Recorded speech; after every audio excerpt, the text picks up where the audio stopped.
So does it feel to you like this gospel is expressly designed to make us uncomfortable? With all of it sure sounds like Jesus is commending and recommending that this manager who is doing something a little underhanded, like that's what he's supposed to be doing. He's recommending that to us. It sure sounds like there at the end, Jesus is saying that we should use money and wealth to buy friends and so get ourselves into heaven. And it sure sounds like Jesus is recommending some really shady business and financial techniques and strategies. This feels like a gospel designed to leave us uncomfortable, and especially since this week we had Wells Fargo in our news. As you know, Wells Fargo, a major bank, had a bonus system in place that encouraged its salespeople to open up millions, that's a big number in case you're wondering, millions of unasked for and unauthorized accounts on behalf of its customers, so that's the way the salespeople could get their bonus. And then we started hearing that it wasn't just Wells Fargo, but it has stretched out beyond there.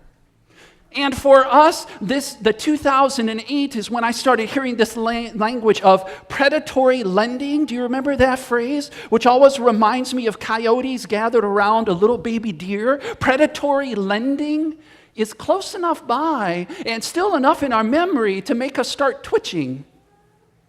And since it is presidential election season, and always presidential politics brings up vastly oscillating depictions of what's going on in our finances and in our economy, this feels like a gospel designed to leave us uncomfortable. And I think it works, right?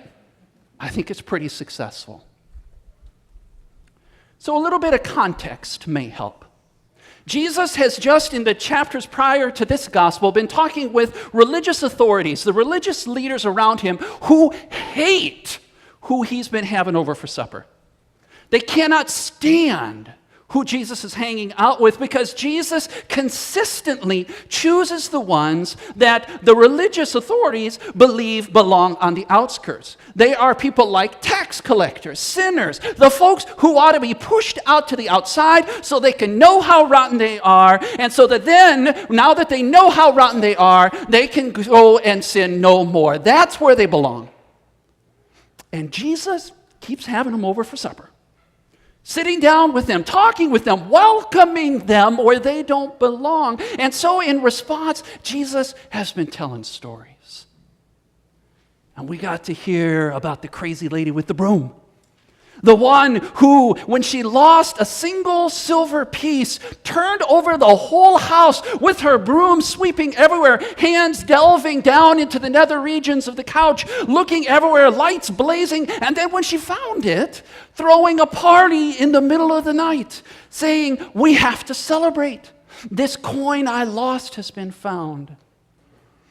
We heard about this crazy shepherd who left 99 sheep out in the wilderness who needed him to go find the one that had managed to go get lost. When he found it, put it over his shoulders, brought it back, and threw a party. Are you noticing a theme? And then finally, Jesus told the story of the rich landowner who had two really rotten sons. The younger of the two said, "Dad, you're no good to me alive. Give me what's coming when you're dead." Took his inheritance, went off to a far country and squandered it. Wound up living in the pigsties. Came to his senses, came back home, but the older son is not much better, by the way. The younger son took it and ran. The older son stayed, but begrudged every minute he had to spend with Dad. And this dad, this recklessly merciful landowner, consistently kept giving everything away. When the younger son came to and came home, he gave him a robe, a ring. He welcomed him and gave him a kiss on the cheek. When the older son was grumpy and refused to come into the party that he threw, a party for this rotten son who's been gone and squandering his property. Dad goes outside to the older son and says, "Son, you don't understand. I had no choice." This father is recklessly merciful, consistently giving everything away. And again, we're left with a party because someone who was lost has been found. And now today, we have Jesus whose attention turns to his disciples, and he begins his story by saying, there was a rich landowner. Sounds familiar, right? There was a rich landowner, but this landowner has a big enough estate that he needs a manager. Now, that word that we heard as manager is better translated in an old-fashioned term called steward. And a steward was someone who worked for their master in a position of extreme trust and authority. Because the job of a steward was to take care of the master's property and use it the way the master would. So a steward has to know the mind of his or her master well enough that he or she can act on their behalf in all the ways that the master would. And imagine the amount of trust. This steward has entrusted to him or her the entire estate. And so deals with all of the debtors and does all the business transactions and such like this. So this landowner has a steward. But word has come to the master that the steward has been squandering that same word that the prodigal son, we heard in the story of the prodigal son, squandering the master's stuff.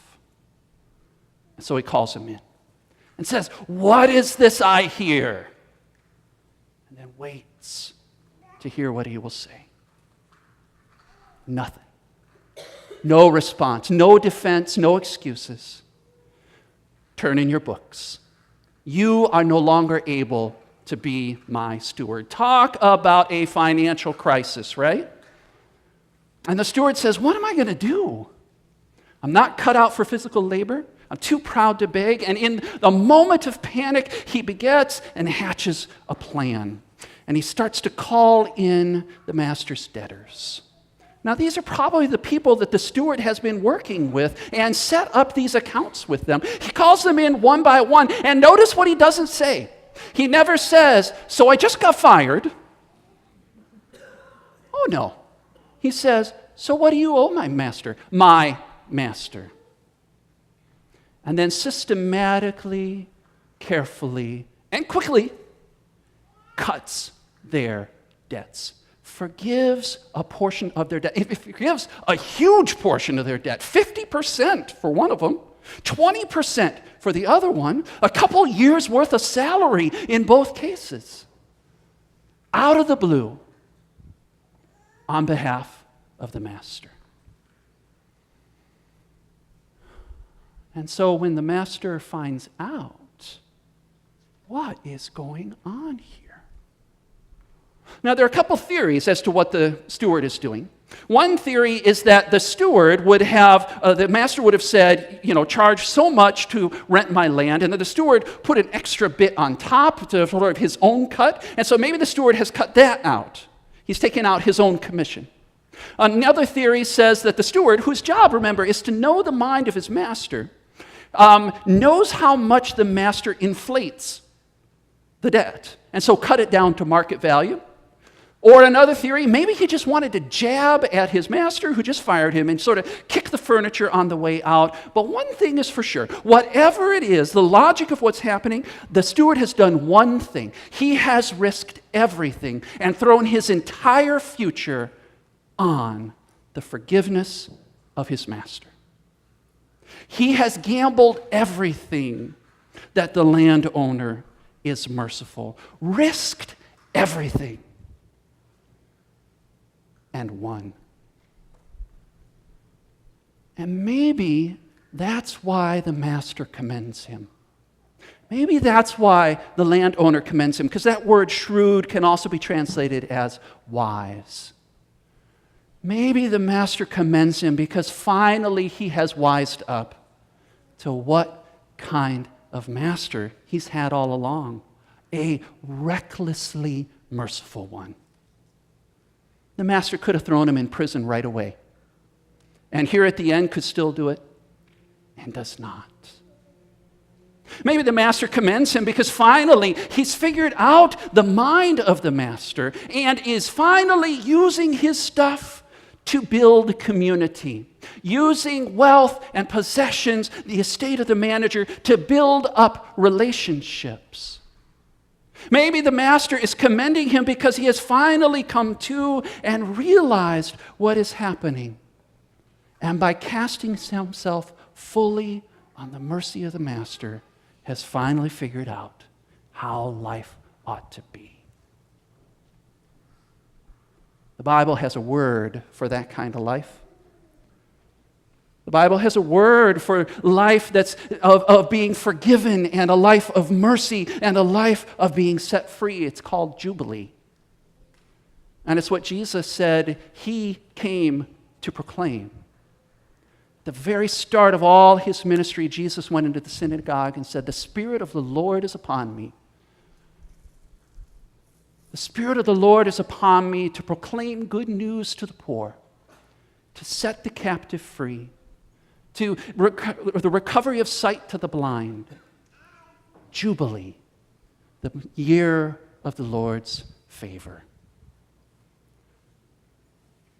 And if you listen really carefully, as that master is talking with that steward, can you hear the party that has started in the town square?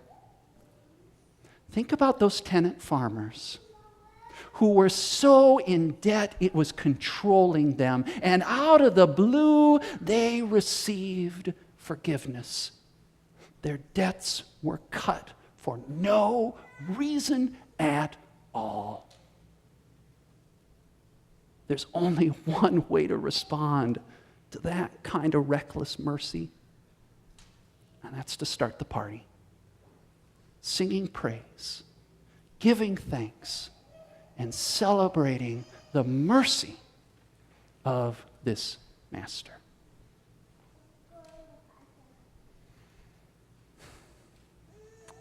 Oh, this is a gospel that feels like it is designed to leave us uncomfortable.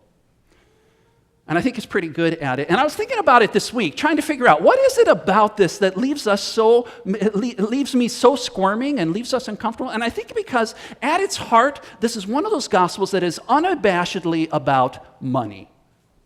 And that is uncomfortable for us. To talk about money, often we'd rather talk about anything else.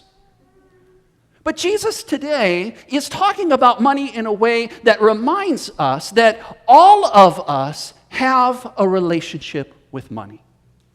Whether we feel like we have a lot or a little or enough or need more, however, whatever that relationship is, it is impossible for us not to have a relationship to money because we need it to get by in the world today. That's how the structures of our world are set up. It requires money. And probably you're like me. As you imagine what life is like, let's say down in Haiti, where they still live under tarps from the earthquake. And there just aren't very many businesses or opportunities. And I find it scary to think about putting myself there. We all have a relationship with money. And what Jesus is doing is he's holding up a flashlight so that we can look at our relationship with money. And he reminds us that money in itself is not evil. Money is just a thing. It's a bunch of numbers on a slip of paper or up on the wall in the stock exchange. Money is nothing more than a thing. So it's not evil in itself, but Jesus says it is dangerous. Because in our relationship with it, money is seductive. And it does want to get its hooks into us. At the end of our reading today, it said you cannot serve both God and wealth. But the old word, and the way that Jesus actually says it, it's an old Canaanite word, mammon. And you may remember that from previous translations. And Jesus uses that as this sort of like a godling, an idol, these dangerous, seductive aspects of money. Because money has this way, in the way that we use it in the world, that makes us feel like everything's going to be okay if I just have more. And money has this way of wanting to hoard our trust. That our trust goes into our savings account as much as those little numbers go in there. And so if the number just gets big enough, then we'll be set, and everything will be secure, and we'll be safe, and we'll be self-sufficient. And Jesus reminds us that while money is not evil in itself, it does have claws that get into us and want us to put our trust only in it. And so Jesus asks the question about, so what is our relationship with money? Does it have our trust? Or does God? And of course, the answer for us always, and the good news for us always, is in who's asking the question. Because Jesus came to bring Jubilee. Jesus came to give us everything.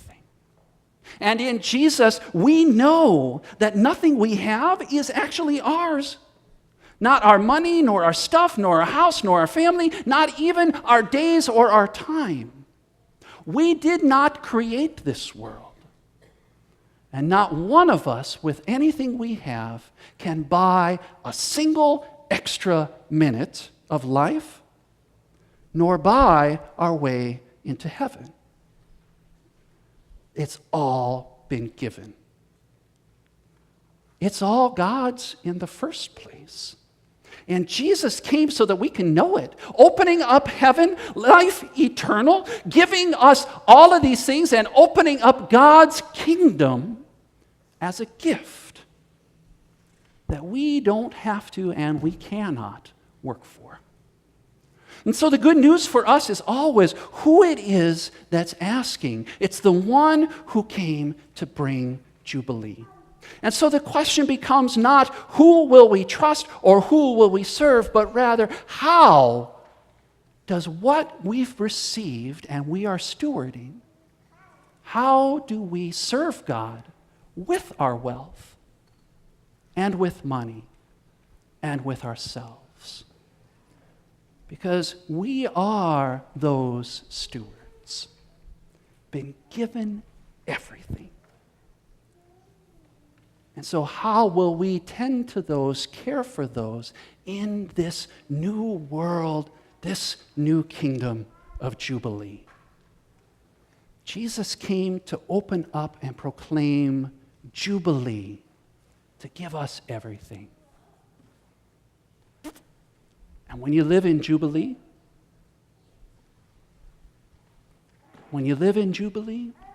there's only one way to respond. It's time to join the party.